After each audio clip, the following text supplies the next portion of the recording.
Assalamualaikum. Waalaikumsalam. Sibuk gimana kabarnya? Alhamdulillah baik. Masih full aja panggilnya. Ya, ini kami coba diskusi ini apa namanya, kita pastikan Bapak sukses di beberapa bisnis gitu ya. Kita mau coba apa namanya biar mengikuti seperti apa dari tingkat diskusi seperti apa.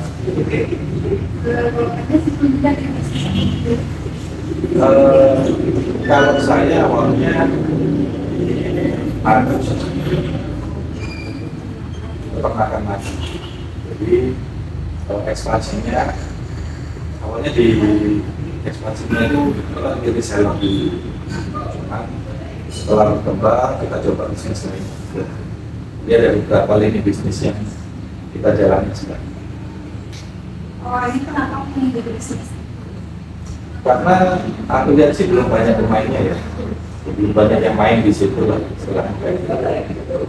Sebisa mungkin kita ekspansi pasarnya juga harus bisa besar di sini.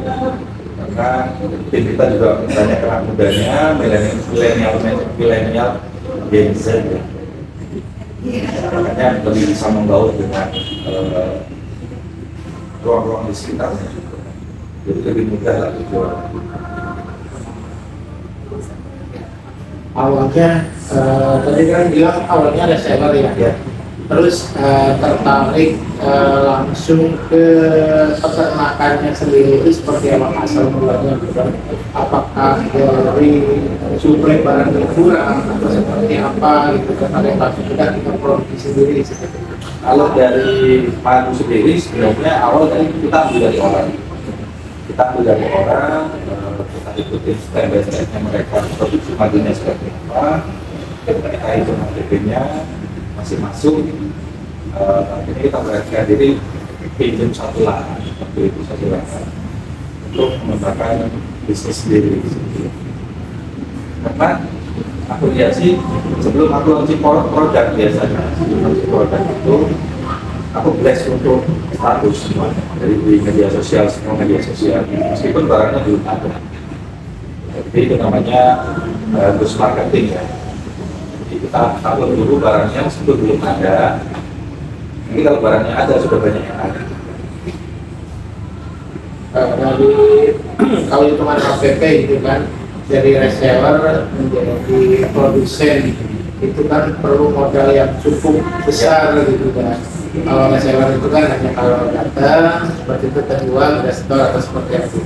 Ini pertimbangan langsung dari produsen itu dengan modal yang besar. Apakah emang sudah mempunyai modal atau seperti apa gitu? Ya, jadi awal mulanya memang kita kumpulin dulu modalnya dari waktu kita jadi reseller dulu ya. Kita kumpulin modal, kita nggak ambil untuk banyak waktu itu, makanya reseller di bawah kita juga banyak gitu. Setelah kita kumpulin modal, kita hitung HPP-nya HPP-nya apa namanya, nggak terlalu gede waktu itu dalam area 60 100 meter persegi lah. Kita nggak terlalu gede, kita pakai uang ibadah gitu. Karena modalnya juga nggak terlalu gede. Kalau perbandingan keuntungan antara reseller sama produsen itu berapa dari berapa? Kalau kita ke reseller, main di reseller itu keuntungannya maksimal itu di 20%. Tapi kalau kita jadi produsen bisa sampai 100%. Jadi misalnya kita produksi HDP-nya di angka Rp20.000 ya, kita bisa jual di Rp40.000. Tapi kan ada modal untuk apa namanya pembuatan tangga yang kan disampaikan dengan bahan Ya. Tidak termasuk biaya-biaya itu Sudah kalau biaya itu sudah termasuk semua komponen yang ada di situ. Sebenarnya modal untuk jualan madu sendiri khususnya itu pertama murah. Satu kotak ini lebar isi 4 sisi itu cuma 250.000 satu kotaknya. Rata-rata menghasilkan berapa liter? Kalau kita di area ukuran 60 meter persegi sampai 100 meter persegi itu biasanya sekali panen per satu kotak satu sisi itu 200 kilo. 100 kilo Sekali panen. Kita kan ada 4 sisi, kita ada beberapa kotak lah, ada beberapa 25 kotak. Setiap panen kan kita selalu ambil setiap kotak satu sisi dulu. Oh, seluruh dari semua lahan itu ambil satu sisir, Sisi itu rata-rata 200 kilo. 200 kilo. Satu kali panen. Satu kali panen 200 kilo. Bisa hektar besar. Rata-rata usia dari mulai kita kan awal bikin kota, terus bikin apa namanya, kalau di Koloni. kan ada koloni lah, generasinya dan lain-lain, sampai dengan panen berapa lama? Kalau dari awal banget itu bisa setahun mas Bro. Iya. Tapi kalau misalnya kita belinya sudah jadi, kalau ini sudah jadi itu paling 2 bulan 3 bulan sudah bagus. Atau di 2 sampai 3 bulan Tuh. setelah awal kita kebangun tempat Ya. kerjanya. Jadi enaknya di madu itu kita harus manapun di tempat manapun bisa jadi madu karena kita nggak spesifik kayak ada namanya madu rumput, ada namanya madu kampung, jadi semua yang berhubungan itu bisa jadi madu. Terus pertimbangan sewa lahan itu ada pertimbangannya nggak? Oh, ini harus wilayahnya perkebunan atau apa namanya, harus hutan atau seperti apa?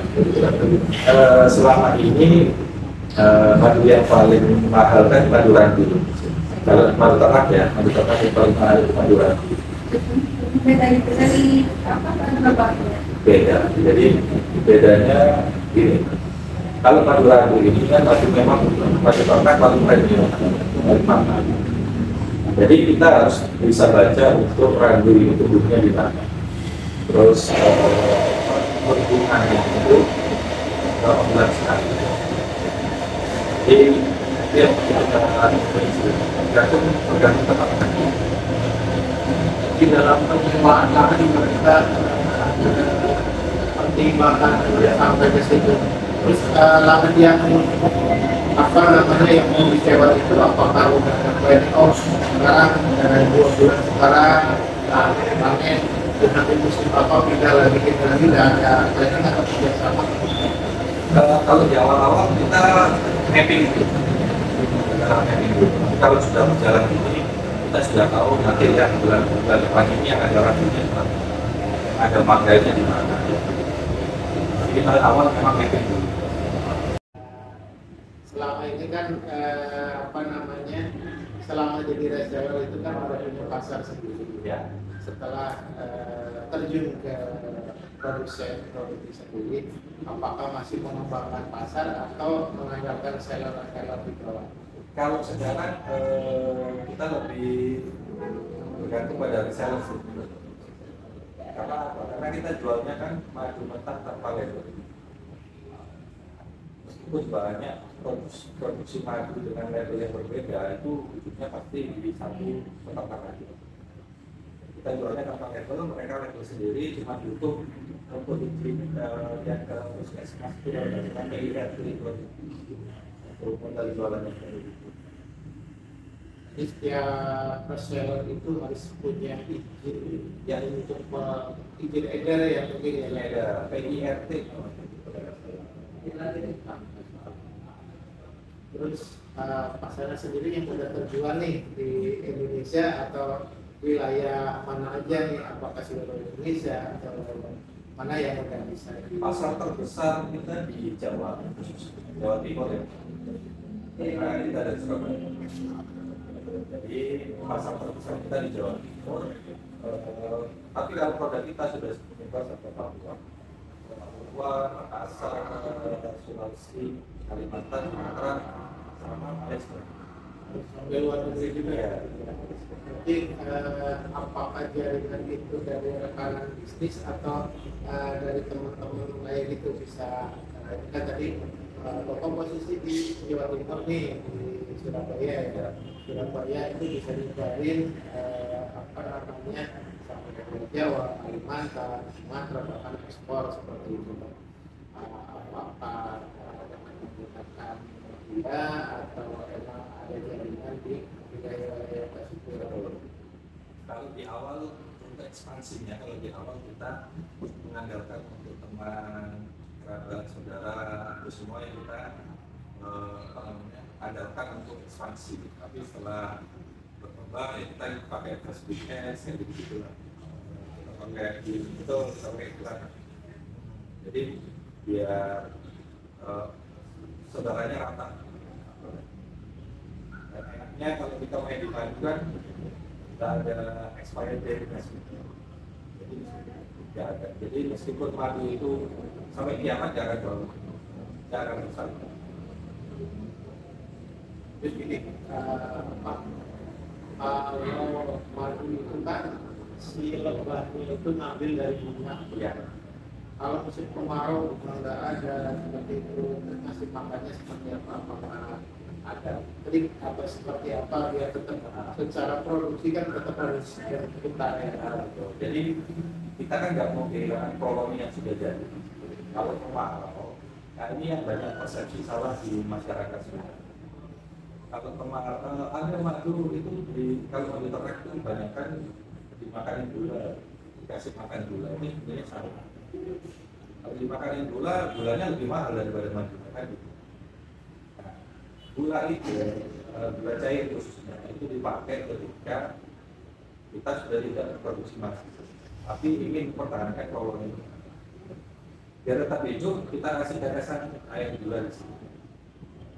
Untuk karamel atau apa kita kasih di situ biar lebahnya ini hidup tetap beratur. Nah, hasil madunya dari yang gula tadi kita buang.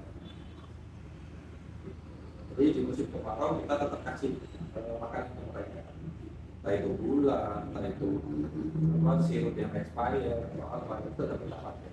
Itu untuk mempertahankan kelangsungan hidupnya.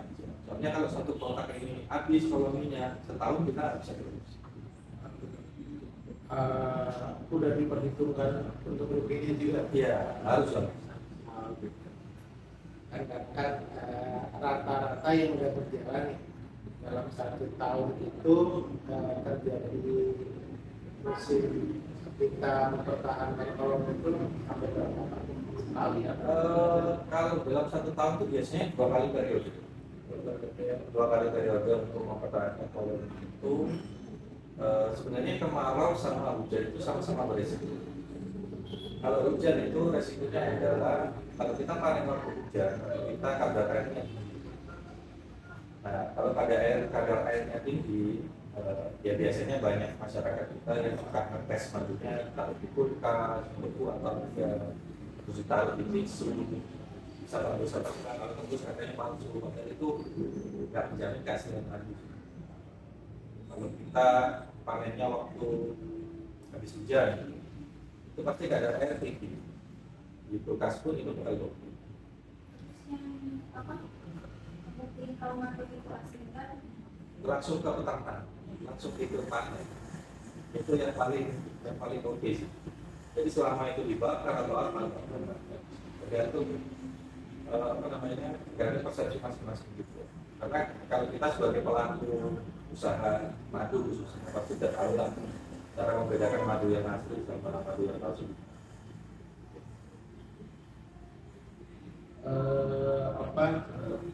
Selain itu kan perlu proses nih dalam 2 bulan itu kan apa namanya masa produksi seperti itu kan, apakah setiap kita mengolahannya di sini juga, jadi kan setiap hari kita bisa panen ya, tidak panen atau kita saya hanya punya lapak di sana aja di sini, ada juga waktu yang kosong atau seperti itu. Biasanya kita pindahkan, bahasanya pindahan.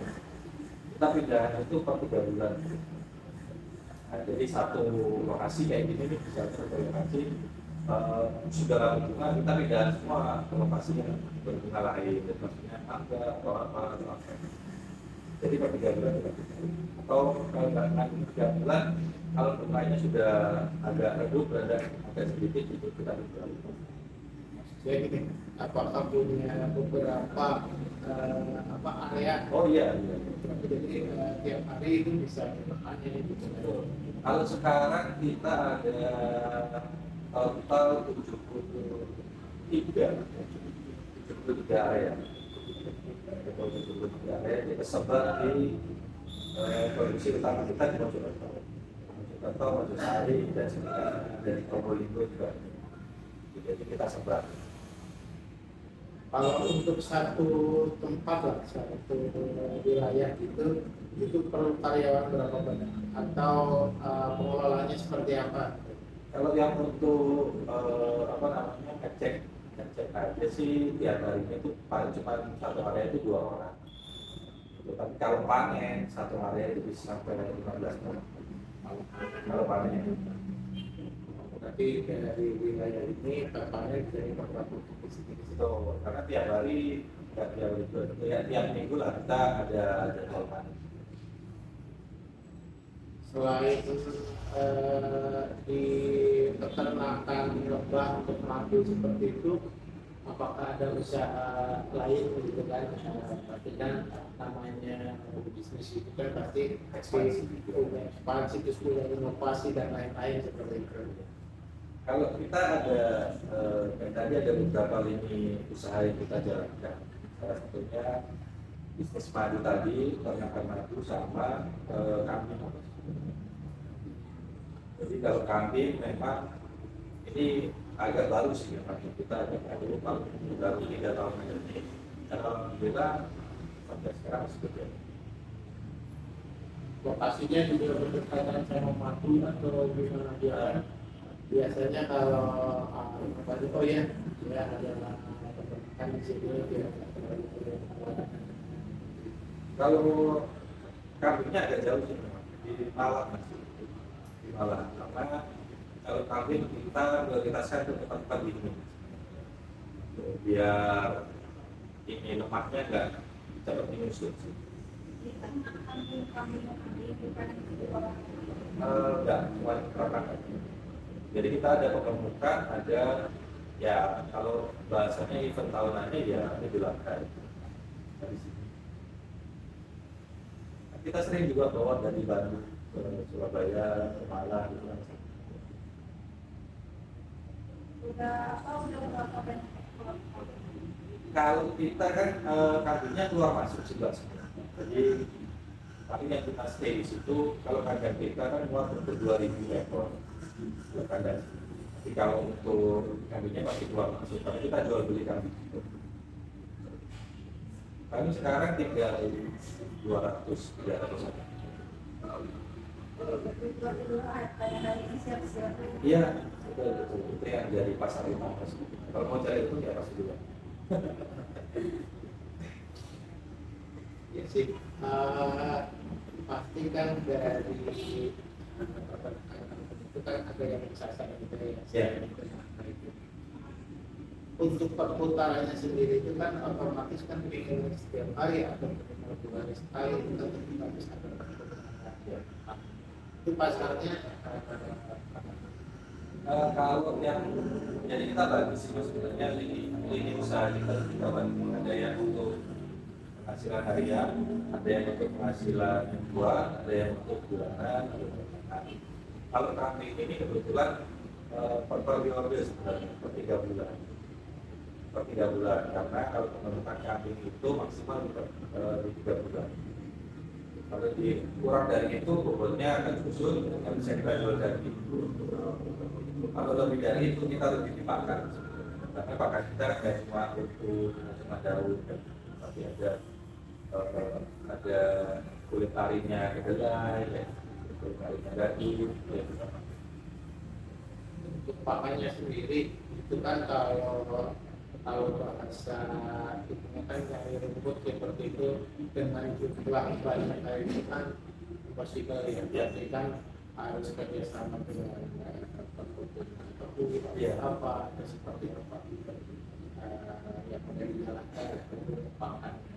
Kalau yang di Malang kan kebetulan kita di daerah Dampit ya, jadi masih banyak tanah-tanah perhutani di sana yang istilahnya disewakan.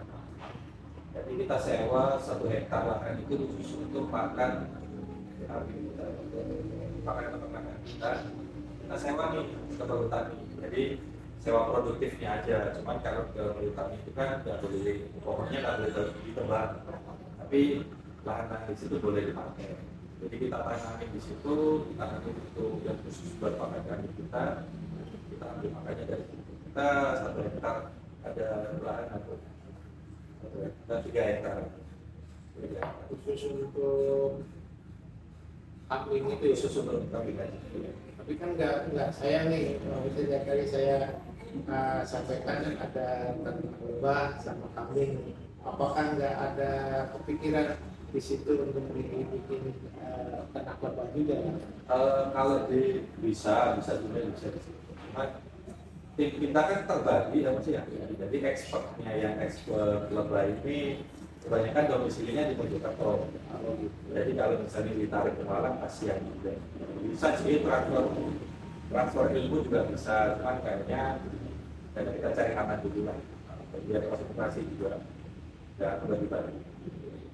Jadi masih pertimbangan resiko juga ya. Itu dengan resiko. Terus kalau di Malang kan kejadian gunung meletus itu kan sering.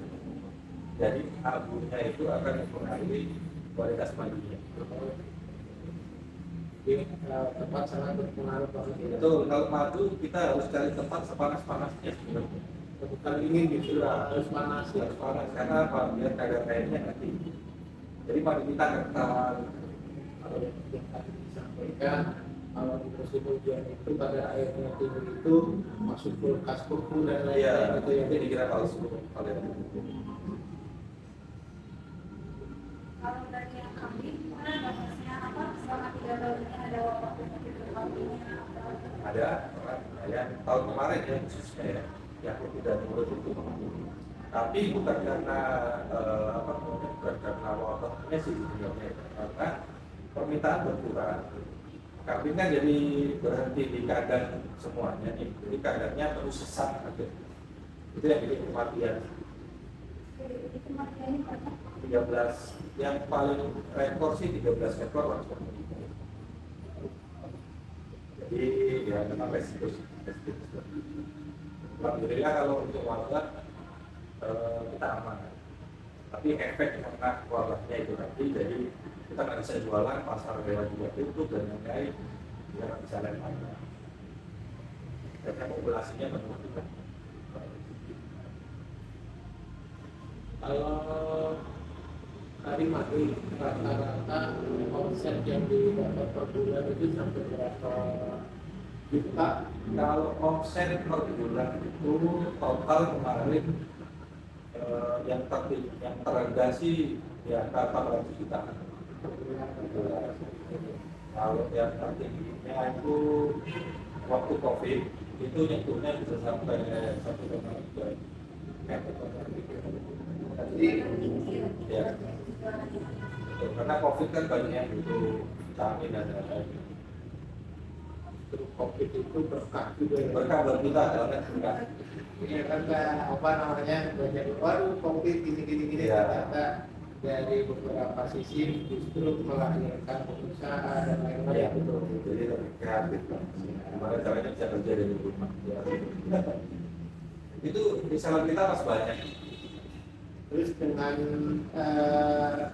tadi kan omset pas COVID itu sampai 2 sampai 3 kali omset yang tidak COVID itu. Ya. Cara mensiasati bisa mengejar omset yang pas COVID seperti itu, apakah ada trik atau seperti apa? Kalau sekarang untuk madu sendiri kita merambahnya itu kalau kita biasa ke end user ya. Tapi kalau sekarang kita ke kafe-kafe, kerja sama kafe, sama kita cari pabrikan lokal yang butuh sebulan lagi itu sendiri. Kalau ke kafe kan sekarang banyak kafe yang sudah pakai madu asli, khususnya di Malang. Kita malah jualnya ke Malang kalau per kapita. Jadi ekspansinya untuk mengejar target yang pas COVID itu ya seperti itu, kita cari linknya. Jadi karyawan itu rata-rata 2 orang ya. Jadi Kalau total dari kalau maju sih sebenarnya kita kan berdekatan ya, ada area yang berdekatan, jadi 2 orang itu banyak, ada 2, ada 3 gitu. Jadi kalau maju totalnya sebetulnya sih ada 60-an, 60 karyawan. Kalau kambing masih di 15 orang. Ada yang paling banyak sebenarnya di jual mobil. oh ada bisa ada juga selain di peternakan ada usaha Ya, jadi gimana caranya kita bisa kalau kita punya usaha cuma satu kadang-kadang itu kalau usahanya rugi kita nggak ada pegangan, kita nggak ada backup lain. Tapi kalau misalnya kita ada beberapa unit usaha, yang satu untung, yang satu rugi, kita masih bisa subsidi kita di sini. Jadi situ mikir.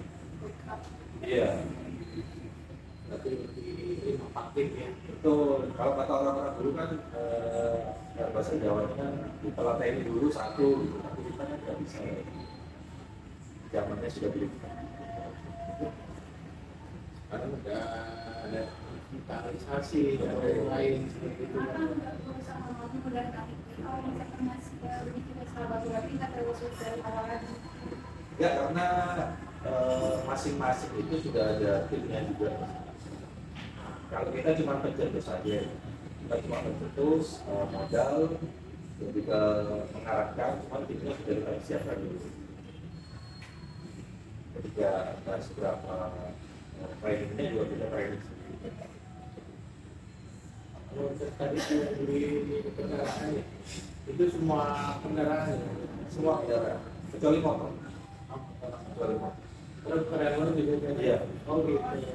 Jadi tracking juga jalan. Untuk mobil yang sering sih mobil sih.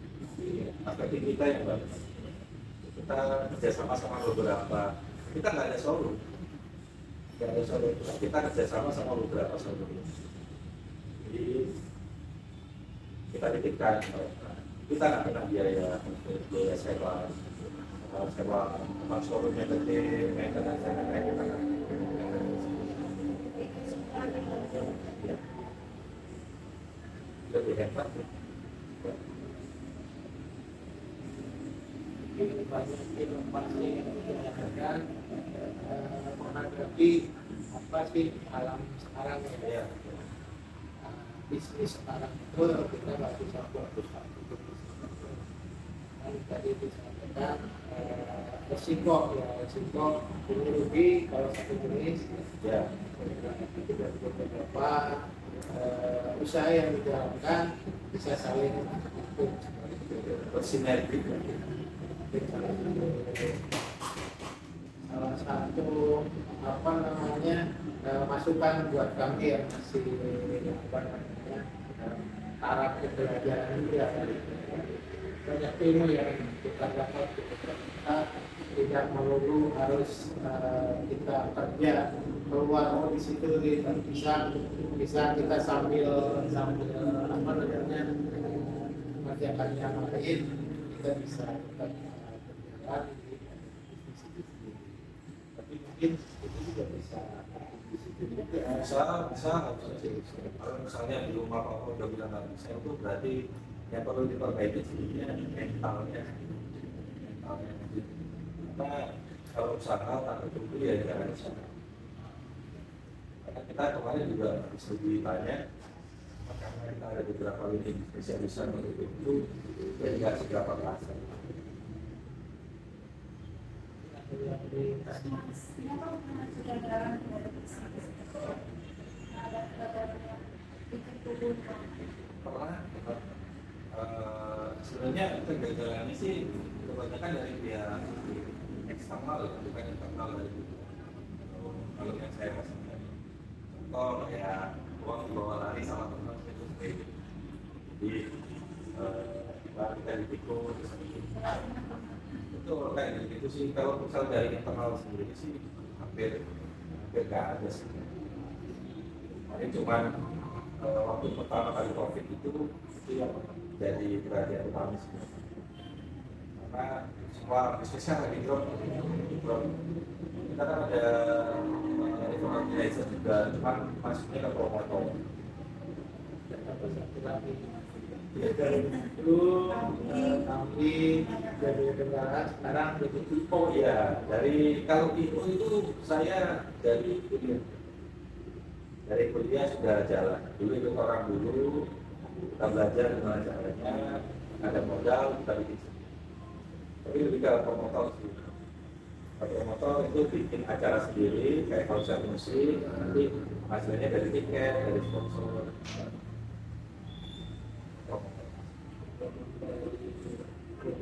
Beliau sudah inovatif yang bagus. Yang lain pada terkaki, saya kerja.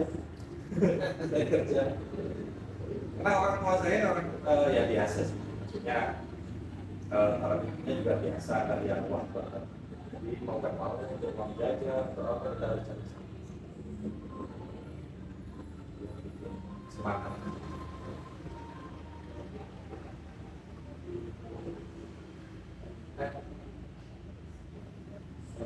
Nanti kita kasih dokumentasinya kalau dokumentasi perusahaan. Mungkin tim dan trik seperti apa yang bisa disampaikan atau apa namanya kalau bahasa Jawa jangan lah ya, biar kita yang masih dalam proses ini bisa seperti Bapak. Kalau tips dan triknya apa? Ya itu tadi sih, apa namanya, kalau sudah ada peluang di depan mata, jangan disia-siain, ambil aja. Setiap tawaran yang masuk ke kita nggak tahu yang mana yang jadi rezeki. Asalkan usaha itu biasa, yang penting kita tetap berusaha. Kalau lebih satu kali terus kita berhenti, kita nggak tahu di mana puncaknya. Mana aja, masih mudah-mudah. Tapi kalau dari bahasa pribadi kan berdasarkan kali sukses saya. Iya. Itu masuk usaha semangat, biarpun gagal, mungkin di situ kita di tempat, ya ilmunya di situ. ini semangat aja, semangat. Mentalnya harus kuat, sebelum berusaha itu mental. Kita ada yang diperingati. Terima kasih banyak nih kita udah waktu istirahat Santai aja. Iya, mudah-mudahan bermanfaat kita bisa mengikuti. Amin. Itu aja. Ya, mungkin itu Pak, kami izin pamit. Terima kasih banyak. Terima kasih.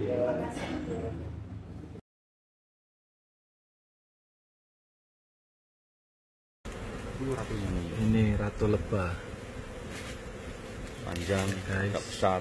itu beda sendiri. Itu ratu lebah. Oh, kelihatan size-nya beda sendiri. Lagi. Oke.